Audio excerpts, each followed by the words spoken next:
கருப்பு பணத்தை வெள்ளையாக்க மத்திய அரசு அறிவித்த திட்டத்தில் சுமார் 65,000 கோடி ரூபாய் கருப்பு பணம் கணக்கில் வரவு வைக்கப்பட்டுள்ளது. இதற்கான வரியும் அபராதமும் வசூலிக்கப்பட்டு பணம் வெள்ளை பணமாக சந்தையில் புழங்க தொடங்கியுள்ளதாக பிரதமர் நரேந்திர மோடி கூறியிருக்கிறார்.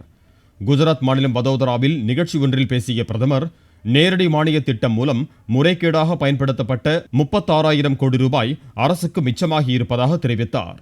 இந்த இரு நடவடிக்கைகள் மூலமும் 1,00,000 கோடி ரூபாய் பணம் அதிரடி தாக்குதல்கள் இல்லாமல் அஹிம்சை வழியில் புழக்கத்திற்கு கொண்டு வரப்பட்டு விட்டதாக அவர் பெருமிதத்துடன் குறிப்பிட்டார்.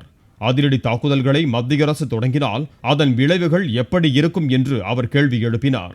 ஊழலுக்கு எதிராக தமது அரசு போராடி வருவதாக கூறிய அவர், இடைத்தரகர்கள் இல்லாமல் மக்களுக்கு அவர்களுக்கான மானியத் தொகை நேரடியாக வங்கிக் கணக்குகளில் செலுத்தப்பட்டு வருவதாகவும் கூறினார்.